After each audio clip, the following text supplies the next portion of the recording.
Hola, señoras, señores. Eh, Quiero mostrarles este librito de Alembert, Jean de Alembert, de la colección de Sarpe, el discurso preliminar de la enciclopedia. Eh, este es del año 1985 y pues está impreso en Madrid. Es una bonita colección donde vienen muchos pensadores, muchos filósofos y científicos. Ahí aparece la foto de la selfie de Jean d'Alembert. Jean Léron d'Alembert es el nombre.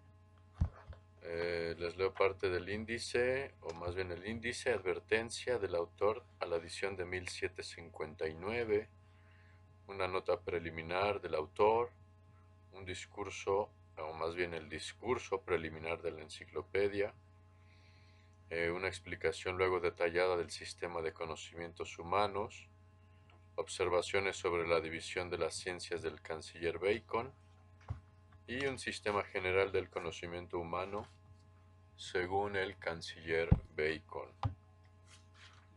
Bueno, estos libritos, estas ediciones de Sarpe traen una cronología como los de Porrúa. Aquí vemos, nace d'Alembert en 1717. Les leo el primer parrafito, dice: el 17 de noviembre nace en París Jean Léron d'Alembert, hijo natural de Madame de Tencin y del caballero de Stoch, habiendo sido abandonado en la puerta de la iglesia de Saint-Jean-le-Rond, de ahí el nombre que se le impuso. Es recogido por Madame Rousseau, mujer de pobre condición, quien cuidará de su crianza.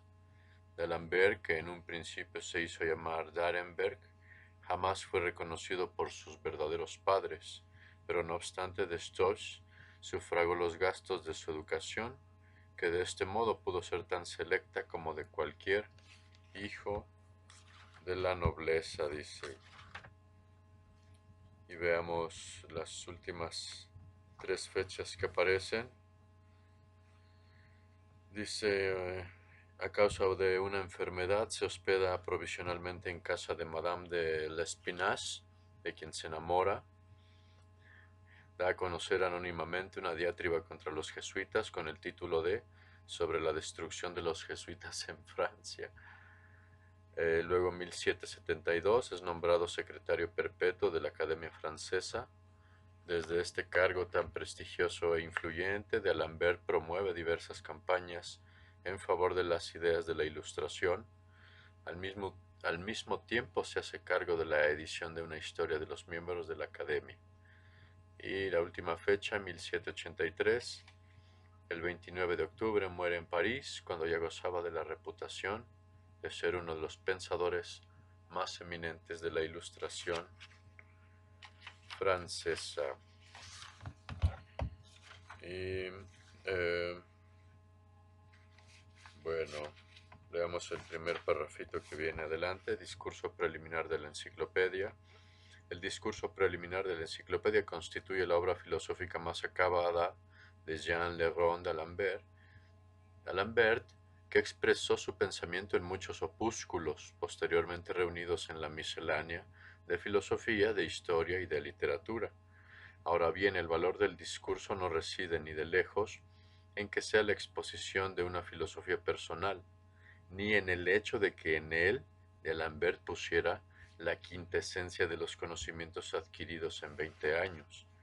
No, la importancia de este discurso preliminar radica en la síntesis que en él se lleva a cabo del espíritu de una obra colectiva, de una gran obra, la Enciclopedia Francesa, que es uno de los monumentos de la historia del pensamiento occidental, y como tal síntesis constituye también uno de los textos más significativos de este movimiento ideológico que se conoce con el nombre de enciclopedismo. Luego viene el autor en su tiempo, alguna bibliografía, y vamos al discurso propiamente. Veamos en la página 43. Dice la necesidad de preservar, ya es de D'Alembert, esto ya es pluma de D'Alembert. La necesidad de preservar nuestro propio cuerpo del dolor y la destrucción nos hace examinar entre los objetos exteriores los que pueden sernos útiles o nocivos, para buscar los unos y evitar los otros. Pero apenas comenzamos a recorrer estos objetos, descubrimos entre ellos un gran número de seres que nos parecen enteramente semejantes a nosotros, es decir, cuya forma es cabalmente parecida a la nuestra y que, por lo que podemos juzgar a primera vista, parecen tener las mismas percepciones que nosotros. Todo nos lleva pues a pensar que tienen también las mismas necesidades que nosotros experimentamos y, por consiguiente, el mismo interés en satisfacerlas, de donde resulta que debemos encontrar mucha ventaja en unirnos con ellos para buscar en la naturaleza lo que puede perjudicarnos o conservarnos. Esa es la pluma de D'Alembert. Vamos más adelante. Veamos otro. Continuando el razonamiento, unas 3 páginas adelante, dice: los primeros hombres. Es un largo discurso, de hecho, este discurso preliminar, va más de 100 páginas. Dice, y no tiene capitulitos, digamos, todo está de corrido.